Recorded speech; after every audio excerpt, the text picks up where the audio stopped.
Hi, Heidi and Carolyn. I'm John Knight, a former master's student of Carolyn's. Carolyn was my most important mentor early in my career. I first met Carolyn taking a fourth year special topics course in physiological psychology, of which one of the main topics was long term potentiation in the hippocampus by a researcher named Gustafson and its possible relationship to the physical memory trace. I also remember taking a general course in physiological psych from Carolyn around the same time. I remember her as being a very tall, slim woman with very commanding presence and extreme confidence, very knowledgeable and a little intimidating. Although at the same time, she had a kind gentleness about her. She was a brilliant teacher who really made the subject area interesting with a lot of interesting examples. I did really well in the course, and Carolyn actually pointed out that I really had a flair for the material, which of course gave me a lot of confidence. I had finally found an area I was interested in and I wanted to pursue. I was even more intrigued when I learned that Carolyn had co-discovered a form of long-term potentiation induced by the neurotransmitter noradrenaline. And I thought I wanted to be part of this research. Had the opportunity to work with Carolyn as a research assistant and an honors student, and later as a master's student. First in histology and using glycogen phosphorylase enzyme staining, and later in electrophysiology with pure pulse paradigm. Carolyn had a great team of people in her lab, and I had the opportunity to work with and learn from. We all worked together as a team, met regularly at our lab meetings, and also had a journal club with the folks across the road. Both her students before me and ones that were contemporaries of mine all worked together on a piece of the NE-LTP story. And I was working on my piece, which was examining the effect of idazoxan and endogenous release of noradrenaline onto the hippocampus and the dentate gyrus using, as I said, the paired pulse paradigm.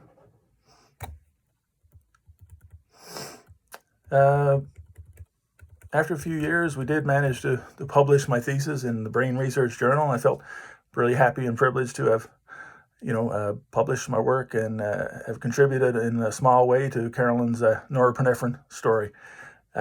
Working with Carolyn and the people in her lab allowed me to accumulate a lot of knowledge and skills and built a lot of confidence. After I finished my master's thesis, of course, I moved on to do a PhD in community health in the area of primary healthcare services research. And over the past 20 years, I've been working in health research using secondary health data at the Newfoundland Labrador Center for Health Information in a government setting, and also as an adjunct professor in community health at MUN. The Faculty of Medicine. Although I shifted gears from basic sciences to people research, epidemiologic research, a lot of the many skills that I picked up in Carolyn's lab helped me to be successful in my career, including just general scientific inquiry skills, analytical thinking, working in a team environment. That's where I got used to working as a team. Application of statistics to research, knowledge of neurophysiology and pharmacology, which helped me in my future career, as well as an introduction to computers and many different types of software, including statistical software and spreadsheets, for example. I was pretty well computer illiterate, I remember, before I came to Carolyn's lab. And it was actually Carolyn who gave me a reference to enter my PhD and who sent me the job posting for the research position that ultimately led to my career in health research. And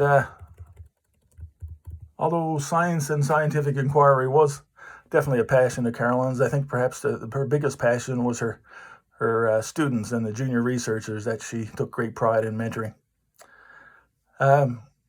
Carolyn, thanks very much for your long, dedicated career in scientific inquiry, for all you've done for me and all of your students and mentees, having faith and confidence in us and giving us the opportunity to work with you and learn from you, and allowing me to play a small part and contribute to your scientific journey through the study of norepinephrine and the hippocampus of memory. But most importantly, perhaps thanks for all the great memories. Thanks for everything, and I wish you all the best always. Thank you to Heidi for reaching out and giving me the opportunity to be part of this great celebration. Thanks very much and take care.